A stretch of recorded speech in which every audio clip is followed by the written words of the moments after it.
Salut tout le monde, aujourd'hui on va faire une nouvelle vidéo sur les nombres en écriture fractionnaire. Bien sûr, on a déjà fait cette leçon, mais pas grave. Aujourd'hui on va faire comme une révision, un récap du cours et après on va faire des exercices. Maintenant, ou bien dans cette vidéo, on va faire seulement le récap, ou bien récapitule, ou bien révision, soutien, seulement du cours. Après, on va faire tout ce qui a rapport avec ces exercices. Alors, donc, bien sûr, d'après les vidéos précédentes, on a fait une leçon qui s'appelle les nombres positifs opérations, décimaux opérations. Alors, on a fini tout ce qui a rapport avec cette leçon. Et j'ai même expliqué aussi cette leçon qui est le nombre en écriture fractionnaire, bien les fractions. J'ai expliqué cette leçon, on a fait cours plus long, on a fait plein d'exercices, activités de découverte et des exercices d'application. Aujourd'hui, on va le faire en résumé. C'est-à-dire le cours, c'est 4 pages, on va le rendre dans une page que je vais l'expliquer maintenant. Ok? Donc, alors puisque notre leçon part sur les fractions, alors ça veut dire un rapport avec le quotient, ça veut dire la division. Et bien sûr, la première chose, c'est de savoir la définition. Quotient de deux nombres décimaux. Définition. Soit A et B, deux nombres décimaux tels que B est différent de 0, bien non nul, bien égal pas à 0. Ça veut dire 7. Écriture, on peut le lire en plusieurs choses. Le nombre A sur B est une écriture fractionnaire du nombre A divisé par B. Le nombre A est appelé le numérateur. Le nombre B est appelé le dénominateur. Le quotient A sur B s'appelle une fraction lorsque A et B sont des entiers. Ce que je veux dire ici, c'est que dans une fraction, on a bien sûr le numérateur et le dénominateur.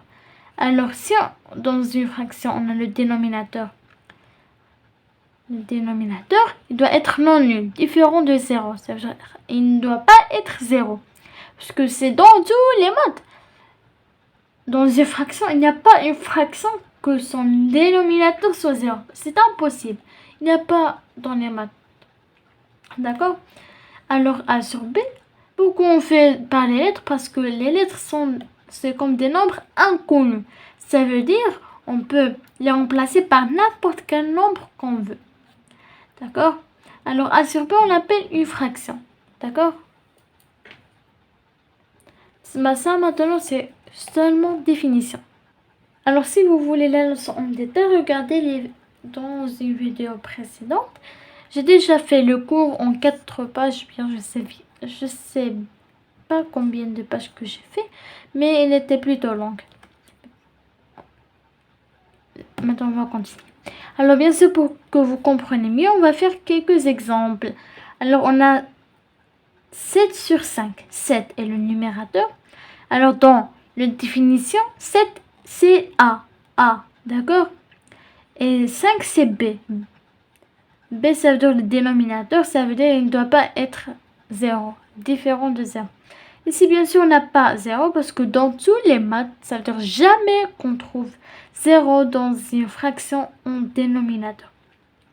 Alors, 7 sur 5 est une écriture fractionnaire du nombre 7 divisé par 5 ou du nombre 1,4. 7 sur 5 est une fraction. Oui, ça, c'est comme résumé. 7 sur 5 est une fraction, bien c'est une écriture fractionnaire. Par exemple, on va écrire 7 divisé par 5, c'est 7 sur 5. C'est la même chose. Ou bien 1,5. Je veux dire 1,4. Parce que 1,4, c'est 7 divisé par 5. Ok? Maintenant, un autre exemple. 3,2 sur 1,6. Ce n'est pas une fraction, mais c'est une écriture fractionnaire du nombre. C'est pas une fraction. Mais c'est une écriture fractionnaire du nombre 3,2 divisé par 1,6 est égal à 2. Pourquoi? Parce que si on a une virgule, bien des virgules, d'accord? Ça, c'est seulement petit 1. Maintenant, petit 2. Alors, on a égalité de deux quotients. Règle. Bien, qu'est-ce que dit la règle? Soit A et B, deux nombres décimaux tels que B est égal à, bien, d'égal pas, bien différent de 0.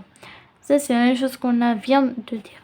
Le quotient A sur B ne change pas si on multiplie ou si on divise le numérateur A et le dénominateur B par le même nombre décimal non nul K. Une petite remarque, cette leçon, c'est bien sûr comme cette leçon, vous allez étudier cela en 7e et en 8e année. L'année prochaine, oui. Parce que seulement vous allez un petit peu monter de niveau, bien vous allez faire des nombres positifs et négatifs. Vous allez un petit peu aller plus loin seulement. Mais c'est presque la même chose. Alors ici, soit on a A et B, comme je dis, une fraction, n'est-ce pas? Alors, si on va prendre cette fraction A sur B, on va multiplier ou bien diviser par le même nombre. Ça n'a pas changé. Ça n'a pas changé. C'est la même fraction. Si on va comprendre cela plus avec des exemples. 4,1 sur 2,5 est égal à 4 fois 1 plus 1 fois 10 et 2,5 fois 10 est égal à 41 sur 25. C'est-à-dire on va multiplier fois 10. C'est la même chose. 4,1 sur 2,5 est égal à 41 sur 25. C'est la même chose.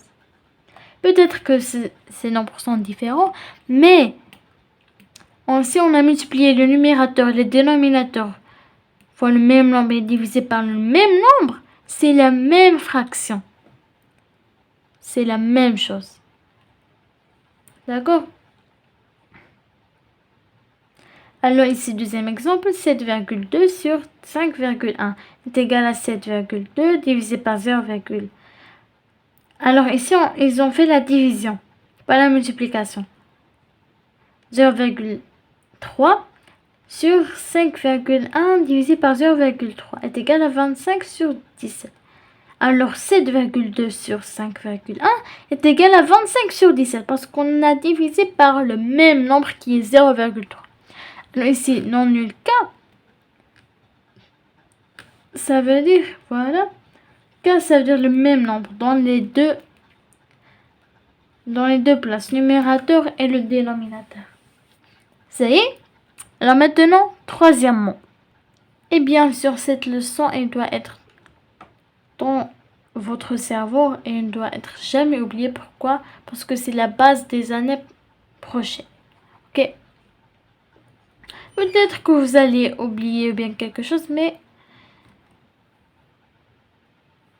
vous devez avoir l'essentiel. Alors voilà, maintenant, comparaison de deux nombres en écriture fractionnaire. Alors maintenant, on va comparer. On a 3 règles. Première règle, pour comparer deux nombres en écriture fractionnaire ayant le même dénominateur, il suffit de comparer leur numérateur. Si on a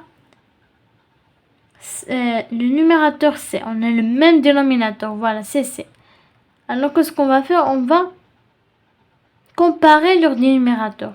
Si on a A est plus grand que B, alors A sur C est plus grand que B sur C. Bien sûr, C doit être différent de 0 parce que ça, c'est la règle.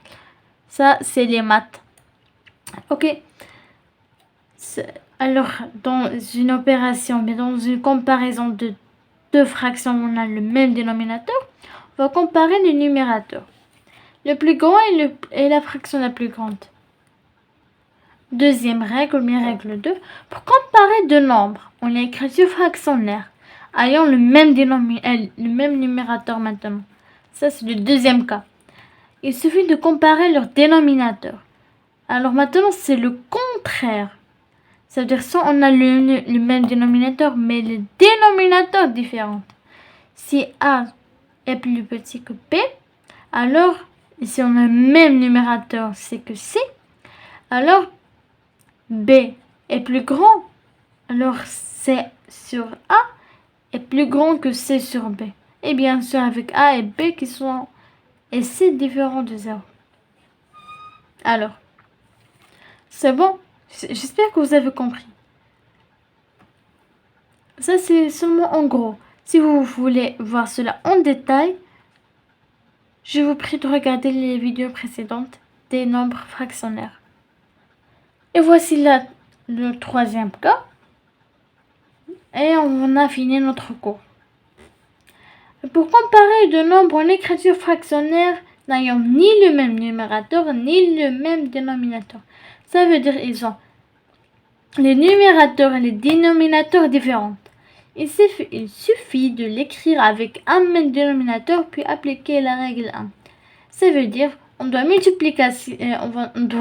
multiplier ou bien diviser ces fractions en même nombre pour avoir le même dénominateur.